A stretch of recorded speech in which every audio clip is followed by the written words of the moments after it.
bro and sis, bersama lagi dengan saya Romo Argo. Hari ini tanggal 13 Mei 2020 kita merayakan peringatan Maria dari Fatima yang ke-103. Pada tahun 1917 di Fatima, Portugal, Bunda Maria menampakkan dirinya kepada 3 anak gembala, yaitu Lucia, Francisco, dan Jacinta. Dengan peringatan ini, umat Katolik diingatkan kembali akan keakraban dengan Bunda Maria yang adalah Bunda Gereja. Keakraban ini dibuktikan dengan hampir tidak ada orang Katolik yang tidak mengenal doa Rosario. Dan khususnya bagi kami para biarawan OAD, spiritualitas Maria sudah menjadi bagian dari hidup kami yang ditandai dengan untayan Rosario yang selalu tergantung pada ikat pinggang kami. Saudara-saudaraku, seringkali kita mendengar bahwa Rosario itu adalah senjata yang ampuh untuk melawan iblis. Tetapi bagaimana hal itu bisa terjadi? Kita akan bahas dalam video kali ini.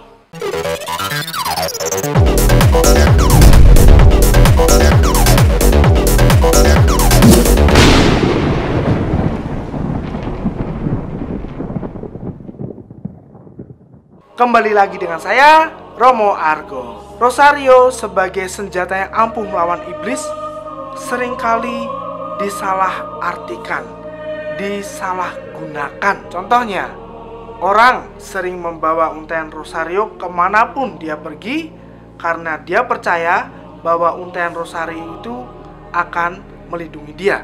Atau orang meletakkan Rosario di atas dashboard mobilnya atau di atas ambang pintu, berpikir bahwa dengan memasang itu maka dia akan terhindar dari kecelakaan, terhindar dari malapetaka, terhindar dari pencurian, dan lain sebagainya. Ada juga orang yang dipercaya sedang kesurupan, maka dia dicambuki dengan Rosario dengan pikiran bahwa roh jahat itu akan kabur. Saudara-saudaraku, jika kita memperlakukan Rosario seperti ini, maka apa bedanya dengan mereka yang tidak percaya dengan Allah, yang sering dan suka sekali menggunakan jimat-jimat? Rosario jangan sekali-kali diperlakukan seperti jimat, karena untaian Rosario itu hanyalah sebagai sarana doa untuk membantu kita mendekatkan diri kita kepada Allah, bukan jimat. Jika tidak ada untaian Rosario, apakah lalu kita tidak bisa berdoa? Tentu saja bisa.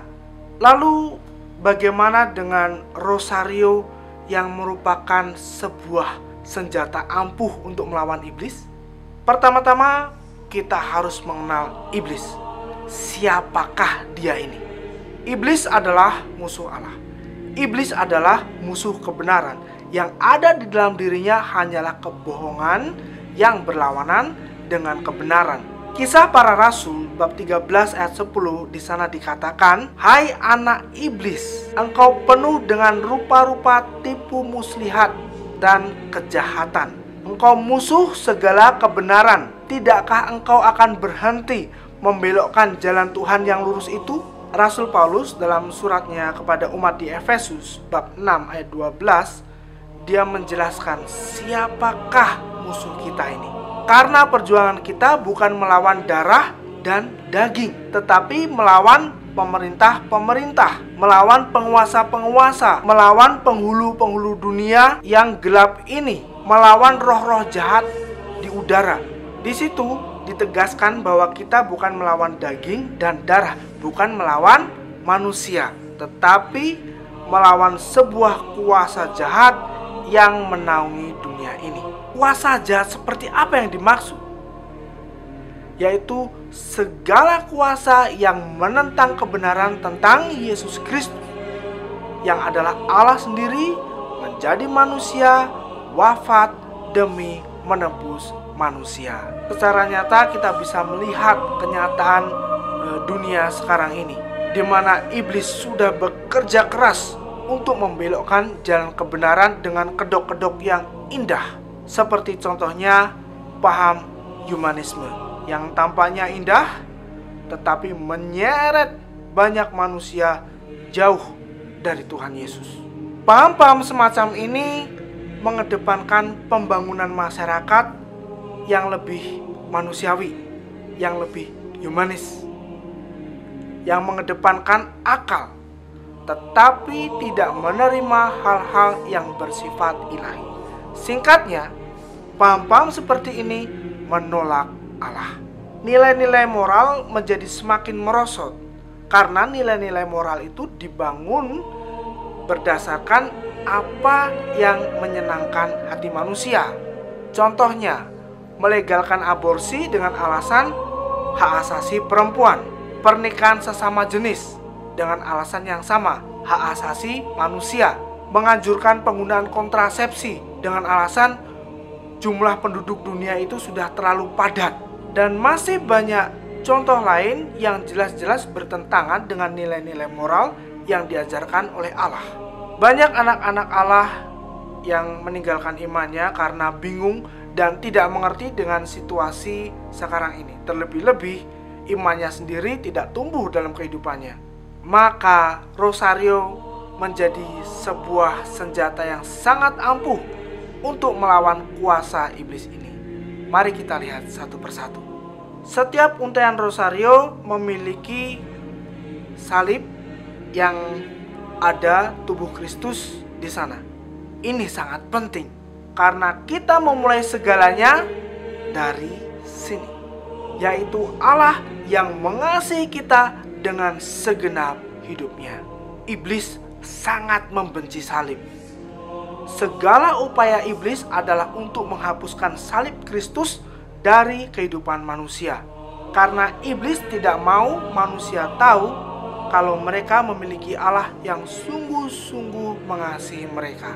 Dan ingat ini, semua upaya yang menyangkal bahwa Yesus Kristus telah wafat di salib untuk menebus dosa manusia, itu semua berasal dari iblis. Lalu kita mengawali dengan tanda salib. Dengan begitu kita mengakui keesaan Allah yang tampak dalam 3 pribadi. Pernyataan iman, aku percayakan Allah, dan seterusnya, merupakan sebuah rangkuman iman Katolik. Dengan menyerukannya, kita diingatkan akan apa yang kita percaya dan mewujudkannya dalam kehidupan kita sehari-hari. Lalu doa Bapa kami, sebuah doa yang diajarkan sendiri oleh Tuhan Yesus, sebuah doa yang lengkap, yang penuh dengan makna, yang membawa kita lebih dekat kepada Bapa dan menggantungkan hidup kita kepadanya seutuhnya. Lalu doa Salam Maria. Di sini kita perlu diingatkan bahwa kita tidak berdoa kepada Bunda Maria, tetapi kita berdoa bersama Bunda Maria. Bunda Maria tidak mengabulkan doa, tetapi beliau mendoakan kita kepada Tuhan, dan Tuhanlah yang mengabulkan doa-doa kita. Siapakah pribadi yang utama dalam doa rosario? Banyak umat Katolik yang berpikiran bahwa Bunda Marialah yang terutama dalam doa rosario. Padahal sesungguhnya adalah Tuhan Yesus. Peristiwa-peristiwa yang didaraskan, peristiwa gembira, peristiwa sedih, peristiwa mulia, peristiwa terang, semua berbicara tentang siapa? Tuhan Yesus. Meski memang ada beberapa yang berbicara tentang Bunda Maria. Nah, ini menunjukkan kepada kita bahwa dengan doa rosario, Bunda Maria menuntun kita untuk beriman kepada Tuhan Yesus dengan lebih baik lagi. Jadi, jangan sampai kita lupa akan Tuhan Yesus. Jangan sampai kita pergi berdoa di depan Gua Maria yang ada di samping gereja, sedang kita sendiri lupa bahwa Dia yang adalah Allah Maha Kuasa, Dia yang mengabulkan doa, ada di dalam gereja, di tabernakel. Doa rosario menjadi senjata yang sangat ampuh untuk melawan iblis ketika itu menumbuhkan iman anak-anak Allah kepada Tuhan Yesus. Dengan iman yang baik, kita mampu mengalahkan iblis yang menguasai dunia ini. Ucapkanlah setiap kata dari kedalaman hati. Jangan berdoa seperti mengucapkan mantra, cepat-cepat, tanpa menggali dan merenungkan peristiwa-peristiwanya. Padahal itu adalah hal yang utama dalam doa rosario. Hasilnya banyak yang bosan berdoa rosario, mengantuk, pikirannya melayang kemana-mana. Karena apa? Karena tidak masuk ke dalam perenungan akan peristiwa-peristiwa yang didaraskan. Marilah saudara-saudaraku semua, kita pupuk semangat doa di dalam keluarga. Berdoa bersama di dalam keluarga adalah sangat penting. Iman yang baik berawal dari keluarga. Suami sebagai kepala keluarga harus mampu untuk menjadi pemimpin rohani di dalam keluarga. Luangkan waktu untuk ibadat sabda dan doa rosario bersama dengan keluarga. Itu luar biasa indah dan pasti Tuhan memberkati. Sekian video ini, saya mengucapkan terima kasih Anda telah menonton. Bersama Bunda Maria, kita semakin dekat dengan Tuhan Yesus dan mencintai Dia dengan segenap hidup kita. Tuhan Yesus mengasihi kita semua.